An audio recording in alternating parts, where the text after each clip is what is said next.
Hey guys, it's Sarah, and today I decided I was going to do something a little different. So I know I've already posted my spring wrap-up, but there was actually a lot of books I didn't finish during that time period. So I thought I'd try something a little different. I don't know if anyone else has ever done this before, but I'm calling this my spring unwrap up, in which I list all the books that I didn't finish, because there's a good handful of them, and I'm gonna go into a little bit of why I didn't finish them and whether or not I'd give them another go. But yeah, I kind of feel like I look like Sporty Spice with my hair like this. So getting into it, the first book I didn't finish was Reckless by Cornelia Funke. Funk. I don't know how you pronounce it. She's German. I actually didn't hate this book. I didn't mean to not finish it. I think I only had like 50 pages left, but I had to return it to the library, and so I did. Interesting fact, Cornelia Funke, or Cornelia Funk, or whatever her name is, she actually wrote the Inkheart books as well, which I haven't read, but I did see the Brandon Fraser movie, which I heard was not very good in comparison to the books. Next was Panic by Lauren Oliver. Now Panic is a contemporary novel, and I'm starting to realize that I don't really like contemporary that much, which is kind of funny because when I was in high school, contemporary was literally all I read. I even read like the Gossip Girl books. Don't ask me why. I just feel like the books I read, I look back and I'm like, why the heck did I think those were good? It's about a girl, I don't remember her name, and she's graduating from high school, and she is competing in this annual game that seniors play called Panic. And basically all it is a bunch of really dangerous and stupid stuff that you have to do to win a bunch of money. What is it about contemporary books and assuming that all teenagers like to drink and smoke and party? For some reason, every contemporary book I read, they just make high school seem like that. And I know that is an element of high school and that a lot of people like to do that, but that's not how I was in high school or any of my friends. There were plenty of people who didn't act like that.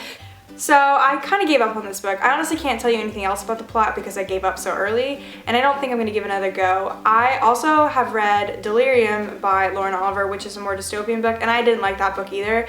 So I'm starting to think it's Lauren Oliver that I don't like. After that, I tried to read Crossed by Ali Condi. I mentioned this series last week in my top 5 if you want to take a look-see at that, but I read Matched, the first book in this series, a few years ago, and I didn't like it. I didn't like it at all, but for some reason I thought, let me give the second one a go. So I did, and again, I didn't like it, to the point where I didn't even finish it. Next, we have The Forest of Hands and Teeth by Carrie Ryan. This book is, I think it's a dystopian book, and it's sort of like a zombie apocalypse sort of deal. And I didn't hate this book by any means, but I didn't love it. And it wasn't a book that I meant to not finish. Again, it just had to go back to the library before I was done with it. I think I read about maybe 5 or 6 chapters of it, and I just found it to be quite slow, and I didn't really like the main character, Mary. She seemed very desperate to me. So essentially, she's in love with this character named Travis, and you find that out from literally like the first page. But he's supposed to be betrothed to someone else, and she's so desperate for him to like her. She sounds crazy sometimes. She's literally like, why can't he be mine? Why is he hers? And all this stuff. And I don't like desperation. And after that, we have Rebel Angels by Libba Bray. I did talk about A Great and Terrible Beauty in my regular spring my regular spring wrap-up, and this is the sequel to that book. It is the second book in the Gemma Doyle trilogy. Even though I didn't really like the first one, I thought, hey, I love Libba Bray so much, so I should give the second book a try. I have to say the second book was almost worse than the first. It was very, very slow. I literally think I even got halfway through. I don't really remember quite where I left off, but nothing was happening. Nothing.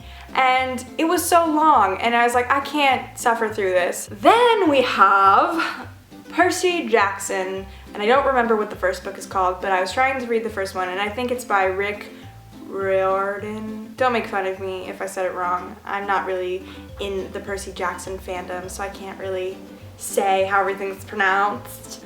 I honestly don't really know much about the series because I only read for the first few chapters.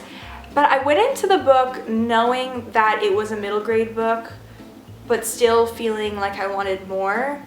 Because to me, it really felt like it was written for 12-year-olds. Like, Percy is 12 and it's written for younger readers, and I just felt kind of old reading it. I'm actually thinking about watching the movie version of it.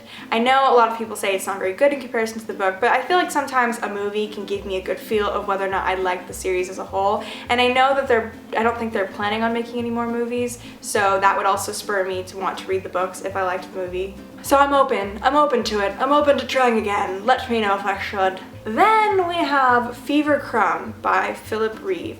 Now, Fever Crumb is, I guess you would describe it as a steampunk novel. Now, I can't really tell you more about the plot because I gave up on this book pretty early, and I didn't really understand the world or the inventions. I don't think Phillip Reeve did a very good job of introducing them. And maybe it's because I don't read a lot of steampunk, but I just kind of felt confused. So I was like, I don't feel like reading this. But the final book was Monstrous Beauty by Elizabeth Fama. This book was maybe one of the biggest disappointments out of all these books I've listed. It's a mermaid book with an element of like a ghost story or something. The characters for me in this weren't very believable, and I didn't really feel connected to their relationships. So that's a big reason why I gave up on this book. That's about it. That's the list of books that I didn't finish. It's a good handful. But again, I don't believe in finishing something if you're not enjoying it. So this is a PSA to all of you.